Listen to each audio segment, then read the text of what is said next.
Lionel Messi মাঠে নামেননি প্রথম একাদশে, বসেছিলেন বেঞ্চে। কিন্তু আলোচনার কেন্দ্রবিন্দু ঠিকই ছিল তার নাম্বার 10, আর সেই আলো নিজের দিকে টেনে নিলেন নিকো পাস। আর্জেন্টিনা পায় প্রায় 30 গজ দূরের একটি ফ্রিকিক। প্রশ্ন একটাই, মেসি নেই, তাহলে কে নেবে দায়িত্ব? এনজো ফার্নান্দেজ আগেই গোল করে আত্মবিশ্বাসী, তিনিও ছিলেন আলোচনায়। দুজনের মধ্যে কথাবার্তা চলছিল, সিদ্ধান্তটা সহজ ছিল না। শেষ পর্যন্ত এগিয়ে এলেন নিকো পাস। কোমর হয়ে 10 নাম্বার জার্সি পরা এই তরুণ শুধু ফ্রিকিক নেননি, বরং এক ধরনের বার্তাও দিয়ে রাখলেন, যেন বোঝাতে চাইলেন মেসির পর আর্জেন্টিনার সেই ঐতিহ্যবাহী 10 নাম্বার জার্সির দায়িত্ব নিতে তিনি প্রস্তুত। ক্লাবের মতো জাতীয় দলের 10 নাম্বারও চাই তার। মেসি বেঞ্চে বসেছিলেন, কিন্তু হয়তো তিনি নিজেই দেখছিলেন তার উত্তরসূরি কে হতে পারে। আর্জেন্টিনার সমর্থকরা আশা দেখতেই পারে, লিওনেল মেসি বিদায় নেওয়ার আগেই যেন আরেকটি মেসি দিয়ে গেলেন তাদেরকে। 21 বছর বয়সী এই খেলোয়াড় মাত্র 45 মিনিট মাঠে ছিলেন, অথচ তিনি ছিলেন সেরা খেলোয়াড়।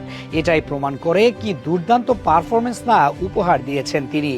32টি পাস, এর মাঝে 30টি ছিল সঠিক, 2টি ছিল পোস্টের উদ্দেশ্যে দারুণ শট, এর মাঝে একটি ছিল 30 গজ দূরত্বে অসাধারণ ফ্রিকিক গোল। ডুয়েল জিতেছেন যেমন, তেমনি প্রতিপক্ষকে রেখেছেন চাপে। সব মিলিয়ে নিকো পাস যেন ক্লাবের ফর্ম টেনে এনেছেন জাতীয় দলে। যদিও ক্লাবে তিনি খেলছেন প্লে মেকারের ভূমিকায়, অথচ ইতালিয়ান সেরি এতে তার গোল সংখ্যা 10টি, যা তাকে করেছেন লিগের তৃতীয় সর্বোচ্চ গোলদাতা। নিকো পাসকে যদি বুঝতেই হয়, তবে তাকানো লাগবে তার দল কোমোর দিকে।